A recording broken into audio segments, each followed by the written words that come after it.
Welcome back everyone, स्वागत आपका नई दोस्त पे। तो दोस्तों, इस वीडियो में हम बात करेंगे आदिपुरुष के बहुत सारे ऐसे सीन्स पे जिसकी वजह से मूवी बॉक्स ऑफिस पे डिजास्टर साबित हुई है। मूवी के इन सीन्स ने लोगों को इतना ऑफेंड कर दिया कि मूवी अपने बजट तक को रिकवर नहीं कर पाई। हालांकि 133 करोड़ की शानदार ओपनिंग गई थी मूवी की। सबसे बड़ा रीजन था मूवी के फ्लॉप होने का कि मूवी लोगों के इमोशन को बिल्कुल भी टच नहीं कर पाई। मूवी ने राम जी के अयोध्या को छोड़ने वाले पार्ट को पूरा ही स्किप कर दिया और शुरू में बस कुछ इमेजेस दिखा दिए उससे रिलेटेड, जबकि ये रामायण का बहुत ही इंपॉर्टेंट पार्ट था और मूवी को ये दिखाना चाहिए था। जहाँ पे हमें राम जी और उनके पिता दशरथ जी के बीच में एक भावुक सीन देखने को मिलता, जिसकी वजह से लोग शुरू से ही मूवी से इमोशनली अटैच हो जाते। अगला सीन है जब ब्रह्मा जी रावण को वरदान देते हैं। पता नहीं ओम राउत ने कौन से सपने में ब्रह्मा जी को ऐसे इमेजिन कर लिया कि बिल्कुल अलग ही लुक दे दिया, और ब्रह्मा जी और रावण का लुक ही चेंज नहीं किया, ओम राउत ने वरदान भी चेंज कर दिया जो रावण ने मांगा था ब्रह्मा जी से। मूवी में रावण वरदान मांगता है कि ना वो किसी मनुष्य द्वारा मारा जा सके, ना किसी पशु द्वारा मारा जा सके, ना दिन में मारा जा सके, ना रात में, ना घर के अंदर, ना घर के बाहर, ना किसी अस्त्र के प्रहार से, ना ही किसी शस्त्र के प्रहार से वो मारा जा सके,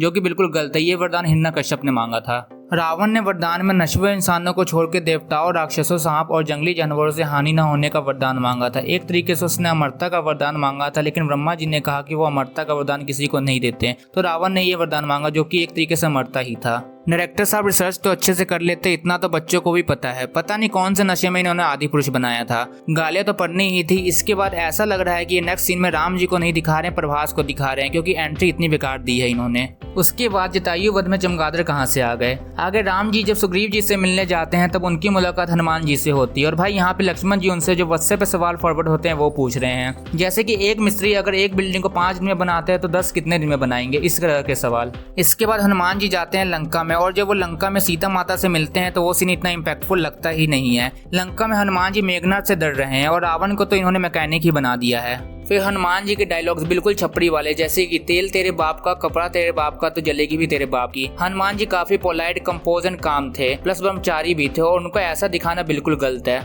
फिर जब हनुमान जी राम जी के पास जाते हैं तो एक बेटी वाला डायलॉग, ऐसा लग रहा है कि बेटी बचाओ आंदोलन चल रहा है, रामायण नहीं। राम जी जब समुद्र देव पे गुस्सा होकर ब्रह्मास्त्र चला रहे होते हैं तो समुद्र देव आते हैं और उन्हें बोलते हैं कि राम नाम लिखने पे वो पत्थर को नहीं डूबने देंगे, और अगले सीन में अपने को यही देखने को मिलता है कि राम नाम लेके जब सभी पत्थर डालते हैं तो पत्थर नहीं डूबता है, जबकि राम नाम लिखना भी होता है पत्थर पे। चलो इन सबको तो छोड़ो, इन्होंने नल नीर वाला एंगल तो पूरा ही गायब कर दिया है मूवी से। उसके बाद अपने को देखने को मिलता है कि विभीषण और उनकी बीवी खुद लंका को छोड़ के राम जी के पास आ गए हैं, और फिर डायरेक्टर ओम राउत बोल रहे हैं कि इन्होंने रामानंद सागर जी की रामायण देखी है। अगर इन्होंने रामानंद सागर जी की रामायण देखी होती तो इतनी गलतियां नहीं करते। हनुमान जी जब लंका जाते हैं तब उन्हें वहाँ लंका में राम नाम की आवाज सुनाई देती है एक जगह, जिसे सुन के वो काफी ज्यादा आश्चर्यचकित हो जाते हैं, और फिर उनकी मुलाकात वहाँ पे विभीषण जी से होती है।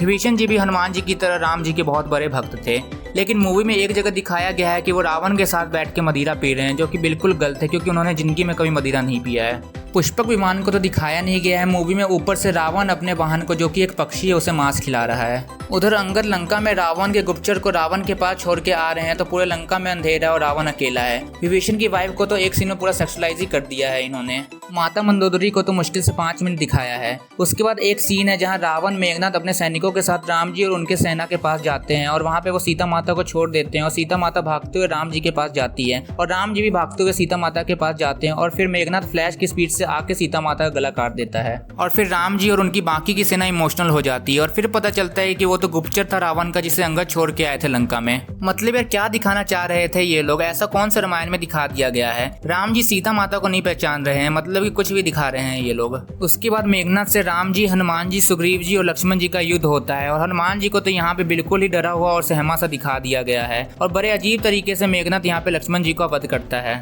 उसके बाद दिखाया गया है कि संजीवनी बूटी के बारे में विभीषण जी की बीवी बताती है राम जी को, जबकि रामायण में विभीषण जी बताते हैं कि लक्ष्मण जी का उपचार बस अब एक लंका का चिकित्सक ही कर सकता है। उसके बाद उस चिकित्सक को हनुमान जी लंका से लेके आते हैं, फिर वो चिकित्सक बताते हैं कि लक्ष्मण जी का उपचार अब बस संजीवनी बूटी से हो सकता है। फिर हनुमान जी जाते हैं संजीवनी बूटी लाने, लेकिन उनको समझ में नहीं आता है कि असली कौन सा, इसलिए पूरा पर्वत को उठा के ले आते हैं। लेकिन मूवी में दिखाया गया है कि हनुमान जी पूरे पर्वत को इसलिए उठा के लाते हैं ताकि सबका उपचार हो सके, जो कि बिल्कुल गलत है। जैसे ही लक्ष्मण जी का उपचार हो गया था, हनुमान जी पूरे पर्वत को वहीं पे रख के आ गए थे जहाँ से उठा के लाए थे। अब वॉर सीन पे डायरेक्ट बात करें तो बिल्कुल बकवास, और वीएफएक्स तो उससे भी ज्यादा घटिया। मेघनाथ एक चाकू से मर गया, कुंभकर्ण हनुमान जी को मार रहा है, और रावण अकेले युद्ध में चल के आ रहा है, बिल्कुल किसी पुराने मूवी की तरह।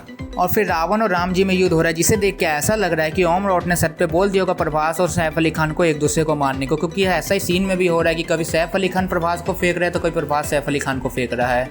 और लास्ट में प्रभास को सैफ अली खान मारने ही वाला होता है, तभी हनुमान जी आके उसे बचा लेते हैं और फिर प्रभास को खुद ही पता चल जाता है कि रावण की नावी पे मारने से वो मरेगा, जबकि रामायण में विभीषण ने ये बताया था राम को कि उसकी नावी पे मारने से वो मरेगा। तो जैसे ही राम जी रावण को मारते हैं तो उनका विजय रथ आ जाता है और उसके बाद हनुमान जी, राम जी, सीता माता और लक्ष्मण जी को प्रणाम करते हैं और यहीं पे मूवी एंड हो जाता है। साफ पता चल रहा है कि मूवी पे जीरो रिसर्च थी। और उसके बाद मनोज मुंतशिर टीवी पे आके अलग ही बोल रहा है, कभी वो बोल रहा है कि हनुमान जी भगवान नहीं थे, उनको भगवान हमने बनाया, और कभी बोल रहा है कि राम जी को पता ही नहीं था कि वो भगवान है। अरे सर, अगर ऐसा ही होता तो अमर व्यक्ति को नहीं मार पाते। वो उनका जन्म ही धर्म की स्थापना के लिए हुआ था, इसलिए उन्होंने इंसानों की तरह जिंदगी जिया। चमत्कार और अपने ईश्वर होने का प्रमाण उन्होंने शिव धनुष को तोड़ के ही दे दिया था और हनुमान जी ने सूर्य को अपने मुंह में रख के। अब आप इतनी सारी गलती करोगे मूवी में और उसके बाद भी अपनी गलती नहीं मानोगे और टीवी पे आके अपने आप को डिफेंड करोगे तो मूवी तो आपकी बॉक्स ऑफिस पे हगेगी ही। इस वीडियो को रखते हैं यहीं तक। तो मैं आशा करता हूँ कि आपको वीडियो पसंद आया होगा, और अगर वीडियो पसंद आया तो वीडियो को लाइक एंड शेयर जरूर कर देना एंड चैनल को सब्सक्राइब करना तो बिल्कुल मत भूलना। मैं मिलता हूँ आपसे अपने नेक्स्ट वीडियो में, तब तक के लिए बाय।